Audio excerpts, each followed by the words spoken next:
man is delighted seeing his sons and his wife upon his bed. He applies sandalwood and scented oils and dresses himself in his beautiful clothes. But dust shall mix with dust, and he shall depart, leaving hearth and home behind.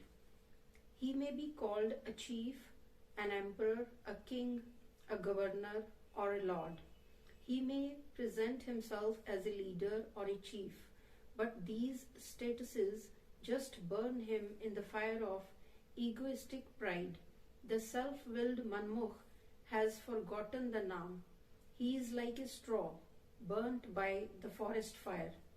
Whosoever comes to this world gets fully tainted with pride and is bound to depart.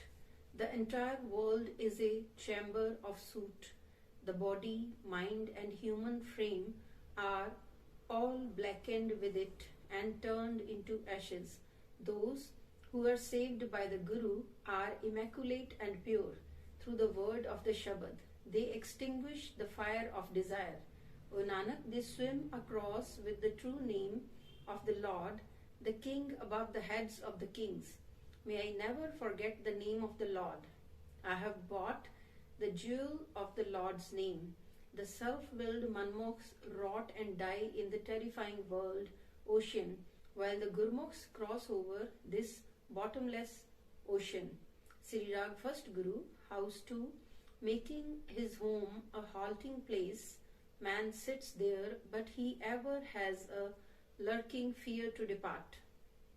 If only this be a lasting place of rest, then it could be deemed as perennial abode.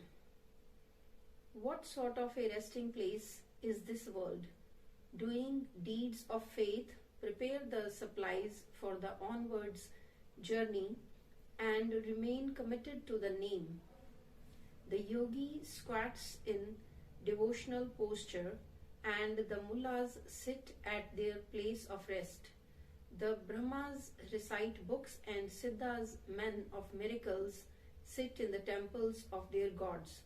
The angels, Siddhas, worshippers of Shiva, heavenly musicians, silent sages, saints, priests, preachers, spiritual guides and commanders have all left by, and others too shall depart in time. The sultans and kings, the rich and the mighty, have marched away in succession. In a moment or two, we too shall depart. O my heart, understand that you too must go soon. This is described in the Shabad's divine text. Only a few understand this. Nanak offers this prayer to the one omniscient in the waters, the lands, and the air. He is Allah, the unknowable, the inaccessible, omnipotent, and merciful Creator. The entire world comes and goes. Only the merciful Lord is permanent. Call permanent the one and only, who does not have destiny inscribed upon his forehead. The sky and the earth shall pass away. He alone is perennial. The day and the sun shall pass away. The night and the moon shall vanish. The hundreds of thousands of stars shall disappear. He alone is eternal. Nanak speaks the truth. 17 Ashtpatis of the first Guru, Sri Rag third Guru, House first Ashtpatis.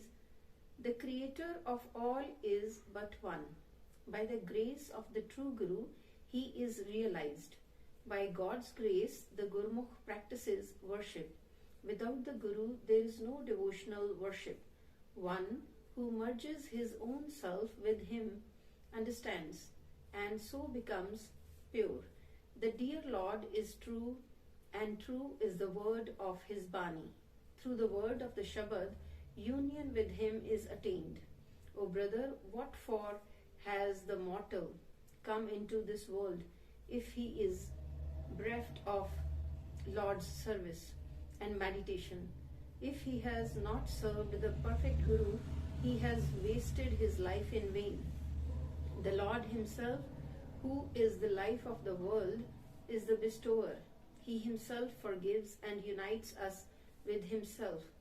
What are these poor living beings and creatures? What can they speak and say?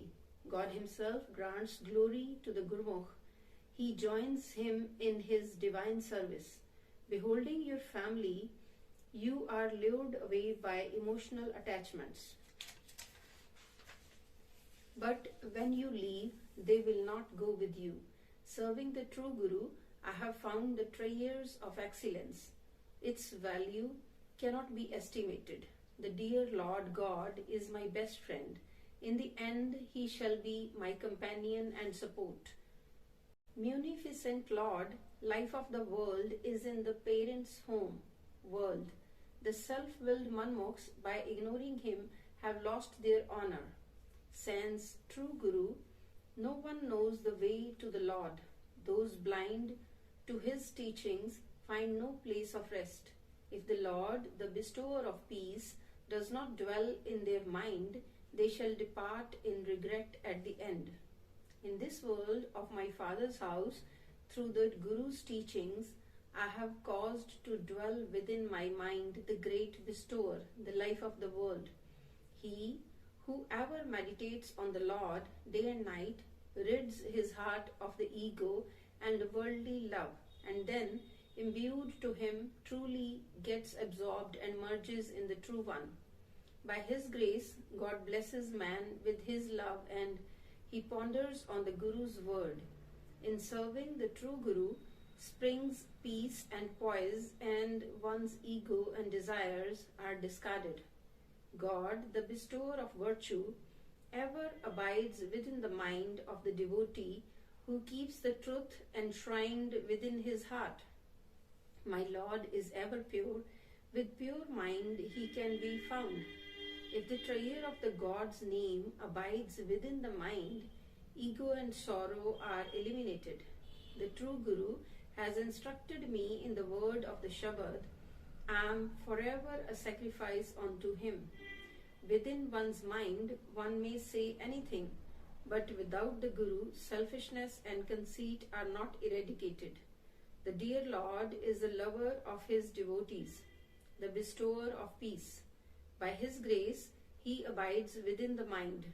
O Nanak, God blesses us with the sublime awakening of the consciousness, and he himself grants honor and glory